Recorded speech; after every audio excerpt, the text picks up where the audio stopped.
All right, I got a treat for you today, guys. I'm going to talk about one of my very favorite writers, criminally underappreciated, hugely prolific, wrote in every genre imaginable. I'm talking, of course, about the inimitable G.K. Chesterton.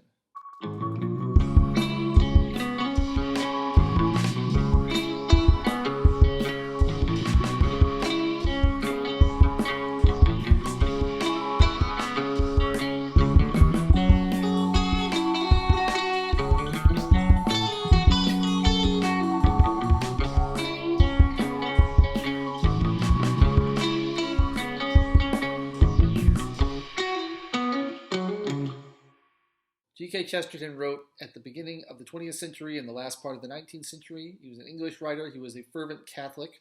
Much of his writing consists of Catholic apologetics that put, in my opinion, C.S. Lewis to shame.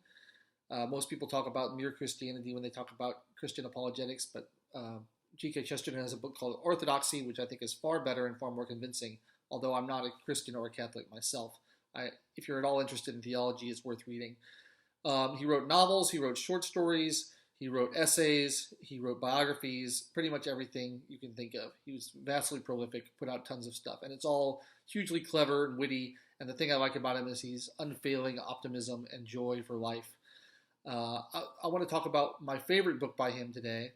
There are many, but if I had to pick one, my favorite would be this one, which is called The Ball and the Cross. And this is a cheap Barnes & Noble paperback edition. Which is weird because I haven't really found other editions of this book. It's not one of his more well-known. It's one of his more obscure books.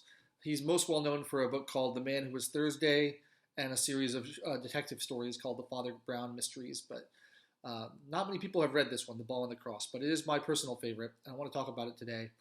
On the back, it describes Chesterton as being able to produce vast quantities of crystalline prose without apparent effort, which I think is a great description of his writing. It is very well written and it seems like it comes out of him with no effort whatsoever.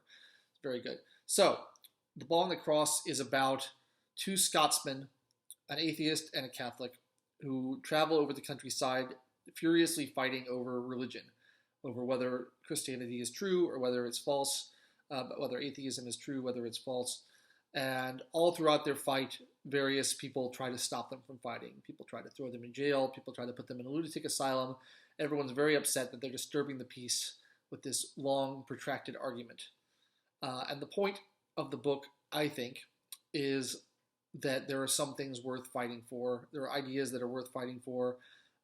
Chesterton believed that the atheist and the Catholic had more in common with each other than they did with the rest of the world because they both had ideas that they thought were worth defending. And the rest of the world just wanted to keep the peace and sweep it under the rug and do nothing about it. It's a very funny book. It's pretty short, and it really makes a lot of good points, I think. Now, Chesterton took this view a little too far, in my opinion. He had a sympathy for holy wars that I certainly don't share, but I think he's onto something with the idea that truth is important and worth trying to get to the bottom of that too, and that it's worth standing on principle and it's worth fighting for what you believe in.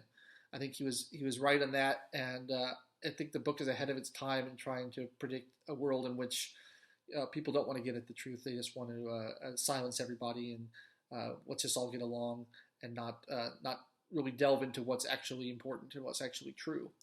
So that's kind of the philosophical gist of the novel. It's got a surreal tinge to it. It's certainly got a humorous tinge to it. But it's my personal favorite of his. I think it's not only very philosophically deep and interesting, but also very funny and an easy read. I recommend it. But really, anything by Chesterton you want to read is well worth reading. If you just want to read a couple of his essays, his famous novel, The Man Who Was Thursday. If you're of the Christian persuasion, he did a biography of Jesus called The Everlasting Man that's very good. His book Orthodoxy is very good. He's got many, many short stories which are quite funny, collected in various collections. Really, anything you read by him, you can't go wrong. He's a great writer, very deep thinker. I think he's got a lot of very common sense points. There's a collection of his essays called In Defense of Sanity, which I think is a good description of his style of writing. He comes across as a common sense kind of moderate who, sees things as they really are and is willing to dismiss all the lofty philosophizing that goes on and says, no, this is obvious, this is true. Let's just go with what's clearly the case instead of trying to come up with a counterintuitive conclusion to make ourselves look intelligent. He was a kind of a crotchety old guy and very overweight, and walked around with a flamboyant cape and a walking stick that had a sword concealed in it. He was very chivalrous and romantic. And the thing I love most about him is just his joy of living. He really embraced life and loved it more than any other writer I know. He wrote books about grown men climbing trees and behaving very inappropriately according to the Victorian ideals or the Edwardian ideals in which he grew up in, because he just loved life. He has essays defending the beauty of a wooden post stuck into the ground and how marvelous that is. And he has another essay on the beautiful properties of dust floating through the air. He was able to see just the miraculous quality of every little facet of everyday life. He's got a line in the Man Who Was Thursday about the most beautiful poetic thing in the world is the fact that trains run on time and get to the destination that they're going. Of all the places in the world a train can end up, the fact that it ends up where it's supposed to go is a miracle, and he finds beauty in that.